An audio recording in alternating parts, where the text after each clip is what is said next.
Oluwadarasimi Fagbayi is 11 years old. His dream is to play football for his favorite Premier League team one day. Please welcome Oluwadarasimi to Young Author Spotlight at the 2021 Akada Children's Book Festival. Welcome to the 2021 Akada Book Festival. My name is Oluwadarasimi Fagbayi and I will be reading Max the Footballer, authored by me.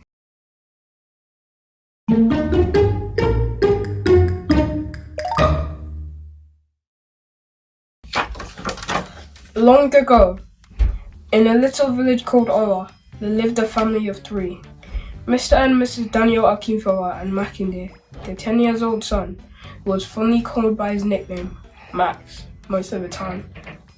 The Akinfowas were very poor. They barely had money or food. The heels of Max's church shoes were worn out, which left the tips lifted heavenward. The best of their clothes was threadbare and often rumpled. They had no umbrella for the sun, no jacket for the rain. Every day he would only dab water on his face because he only got a bucket of water a month to have his bath. He always looked and smelled like a mound of dirt. They lived in a single room in a settlement in the poorest part of the village. They slept on old clothes as they had no beds. Therefore, Max was seldom without a cold. They had a bucket in their room which they used when they needed to use the toilet. Max was usually very hungry and often looked scrawny. "Mama," he would often call out to his mum. "I am hungry. It feels like I am dying." "You will not die, my son," Mrs. Akinfowa would often say with a smile. "It is tough today, but it will not always be like this." "But it has always been tough, Mama," Max would cry. Max's parents worked hard as woodcutters. They got paid 50 naira for one log of wood. They went home with only 300 naira on normal days and 600 naira on busy days. Mr. Arowolo was their landlord. He was a very grumpy man, always shouting. Max was always frightened whenever he was around, and that was quite often, as he was a regular visitor at their home, always asking for his rent. Mr. Arowolo would usually walk 2 miles down from his house almost every day, and that was why he was always grumpy.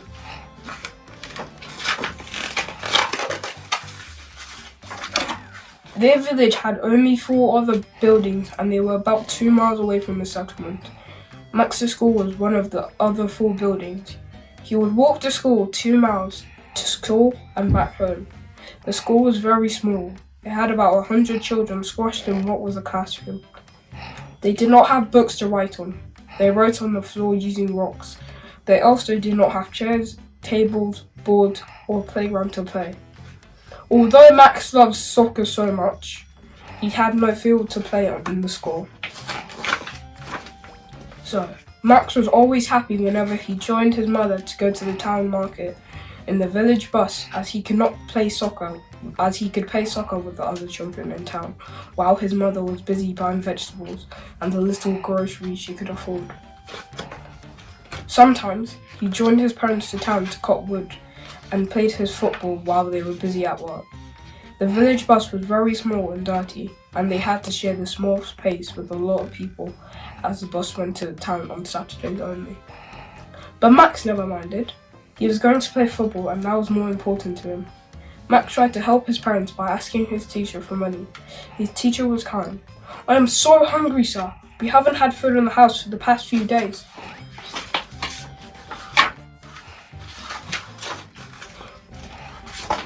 "I see that, Max, and I don't like the way you look," complained his teacher.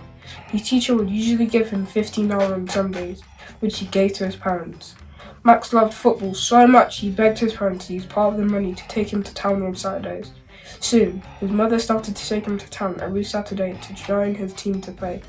He was the best on the team. He was also the striker. The past striker, Adebola Sango, got scouted to play for Real Man United team in Lagos.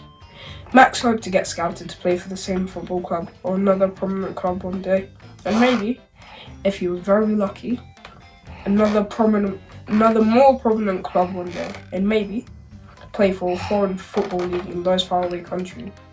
It would be his dream come true. What a great day that would be, Max thought. One day, Max went to school and got back home very hungry and tired. He was fed up with his life, but there was a bigger shock waiting for him. He met his parents sobbing. "What's wrong?" Max asked. "We had no one coming today again to have their wood cut," said his mother. "Oh, Mama, that is really awful. But can I have some money to go get some food to eat?" Max said. "Makinde, we don't have any money," replied his father. "How did you spend all the money I got from my teacher?" Max said. "We used it all in your Saturday football game," replied his mother. "Nobody has come for wood cutting," wailed Mrs. Akinfola. Out of nowhere, Mr. Arwolo appeared with 2 hefty men. "I've had enough! You're leaving my apartment today!" Mr. Arwolo shouted. "I don't run a charity home. Now get to work, you two!" The 2 hefty men went to work immediately, throwing the little belongings of the Akinfolas out the door. That night, his parents picked up their belongings from the street and went in search of a place to sleep. Max cried bitterly. He was very unhappy. He wondered if he would become the great footballer he was dreamt to be. Here are a few questions about my book that you can answer in the chat box. What do you think happened next? If you had Max's shoes, what would you do? Do you have any hidden hobby or talent that you would like to pursue a future career in? The Akada Children's